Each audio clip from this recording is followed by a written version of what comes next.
We all love admiring amazing jewels, crystals, and gemstones of all different sizes, cuts, and colors. But have you ever wanted to just, take one? No! I mean, you actually wouldn't do it, but the thoughts crossed your mind, right?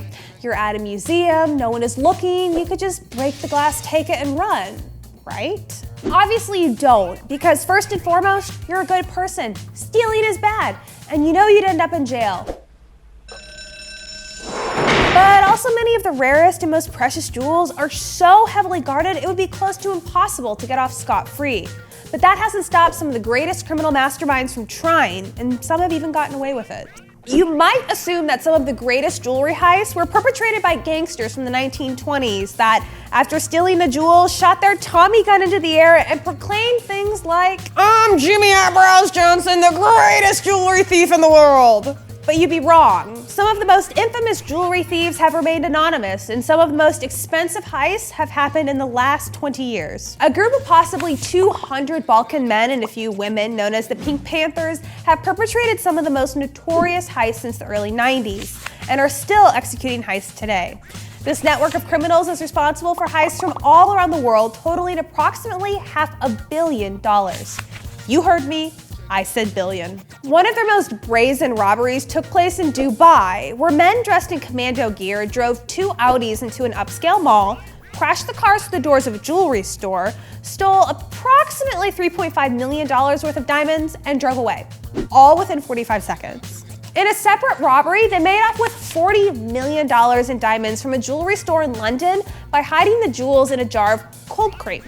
If you feel like you've heard this story before, it's probably because this is the same method used by the fictional robbers in the Peter Sellers comedy Return of the Pink Panther.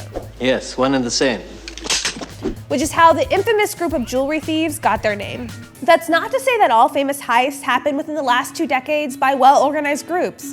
People have been stealing jewels for hundreds of years. One of these infamous thieves is a man named Thomas Blood, who made British history when he attempted to steal the St. Edward's crown in 1671. This ornate piece of headgear is made of solid gold set with sapphire, topaz, and amethyst. It's also featured in the royal coat of arms and is still the go-to diadem for crowning English monarchs. Blood's attempt to steal the crown began when he befriended the newly appointed Keeper of Jewels, a man named Talbot Edwards.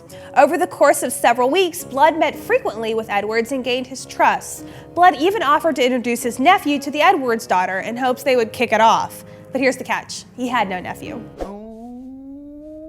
The jewel keeper agreed to this meeting, and while the nephew and the daughter were getting to know each other, the remaining members of Blood's party asked if they could see the crown jewels, and Edwards obliged. Upon arriving into the room where the jewels were kept, Blood and Co. knocked Edwards unconscious and stabbed him with a sword.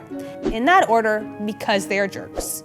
After smashing the crown with a mallet so it would fit in his bag, Blood and his cohorts fled the scene, and they didn't make it very far. After an unsuccessful attempt to shoot the guards at the Iron Gate, Blood and his team were promptly arrested. Impressed by his audacity, King Charles granted Blood a full pardon. So even though he didn't get away with it, he basically got away with it. 2 guys that definitely didn't get away with it were Jack Murphy and Alan Kuhn. In 1964, these 2 Beach Boys from Miami traveled to Manhattan to pull off one of the most audacious jewelry heists of the 20th century, climbing the stone walls of the American Museum of Natural History and stealing gems from the J.P. Morgan Jewel Collection, which includes the Star of India sapphire, the DeLong Star ruby, and the Eagle diamond.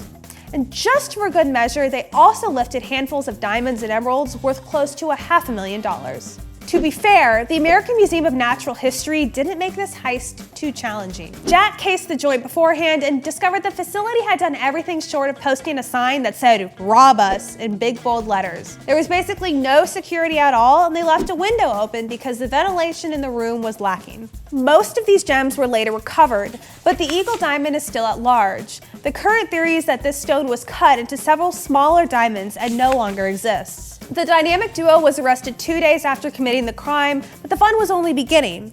The 2 thieves continued to outwit investigators, and several hijinks occurred leading up to their conviction, including Kuhn jumping out of a hotel window. Ultimately, Jack Allen and their accomplices only spent 2 years in prison for their crimes. Now a free man, Jack still prefers his moniker, Murph the Surf, making him the closest analog to the eyebrows guy I made up earlier.